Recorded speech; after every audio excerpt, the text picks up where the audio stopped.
जय श्री राम। आप सभी को मेरा नमस्ते।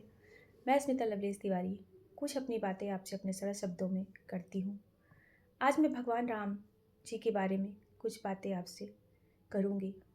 कहते हैं राम जी से भी बड़ा राम जी का नाम था। जब सेतु पुल बन रहा था तो सभी वानर पत्थर में राम नाम लिखकर उसको समुद्र में डालते जाते थे, तो वो पत्थर समुद्र में तैर जाते थे। ये सारा दृश्य राम जी देख रहे थे। उन्हें बड़ा आश्चर्य हुआ। उन्होंने भी अपने चारों तरफ देखा और एक पत्थर को उठाया। उन्होंने उसमें अपना राम नाम लिखा और उसको समुद्र में डाला। जैसे ही उन्होंने उस पत्थर को समुद्र में डाला, वो पत्थर डूब जाता है। राम जी बड़े आश्चर्यचकित रह जाते हैं कि कैसे ये पत्थर समुद्र में डूब गया।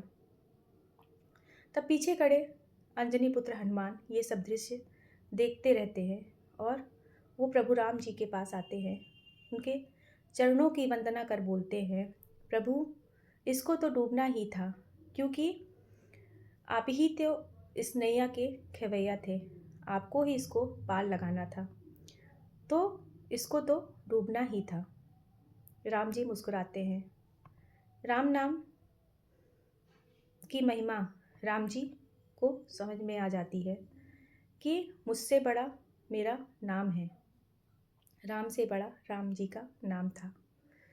उधर मंदोदरी रावण से कहती है कि जिसके नाम में ही इतनी शक्ति है, जिसके नाम मात्र को पत्थर में लिखने से वो पत्थर भी तैर जाते हैं, भला वो राम कितना शक्तिशाली होगा।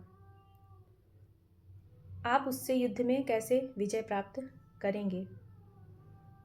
रावण तो अहंकारी था ही। उसने मंदोदरी को उत्तर दिया कि इसमें कौन सी बड़ी बात है, मैं भी अभी पत्थर फेंकूंगा पानी में तो वो भी तैर जाएगा।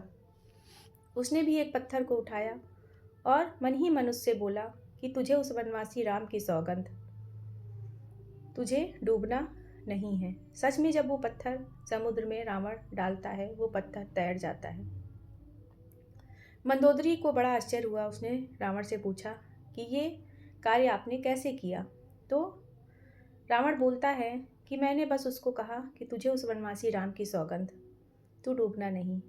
मंदोदरी को तो बात समझ में आ जाती है, लेकिन रावण अंत तक ये बात नहीं समझ पाता। दोस्तों, ऐसे ही हम और आप भी हैं। हम इस असत्य के पीछे भागते हैं। जो सत्य है उसको हम अंत जब हमारा होता है, तब हमारे पीछे चलने वाले चार लोग हमें समझाते हैं कि राम नाम सत्य है। हमें दुनिया में लाने वाला कौन होता है? दूसरा। हमें नाम देने वाला कौन है? दूसरा। हमें शिक्षा देने वाला कौन होता है? दूसरा। हमें नौकरी देने वाला कौन होता है? दूसरा। और अंत में सब हमारा दूसरा ही ले लेता है। लेकिन हम ये हमारा है, ये मेरा है, ये तेरा है, इसी के पीछे पूरी ज़िंदगी अपनी गुजार देते हैं। सत्य को हम नहीं जान पाते, सत्य को हम नहीं समझ पाते। जब तुलसीदास की पत्नी ने, रत्नावली ने, तुलसीदास जी को ये समझाया कि आप मेरे शरीर से इतना प्यार करते हैं, इस हड्डी के ढांचे से, इस मांस से इतना प्यार करते हैं, अगर आपने इतना प्यार उस राम से किया होता तो आपका जीवन सफल हो जाता। तभी से तुलसीदास जी ने ये प्रण किया कि मैं राम जी के चरणों में अपना पूरा जीवन समर्पित कर दूंगा। तभी तुलसीदास जी ने रामचरितमानस की रचना की। कहते हैं राम नाम जपने से मनुष्य मोक्ष को प्राप्त होता है। इस राम नाम में इतनी शक्ति है, लेकिन इस सत्य को हम जीते जी तो नहीं समझ पाते। जीते जी हमारे मरने के बाद ही ये सत्य भूला जाता है। हम असत्य के पीछे ज़िंदगी भर भागते रहते हैं। उसी के पीछे हम पूरा अपना जीवन व्यर्थ कर देते हैं, नष्ट कर देते हैं।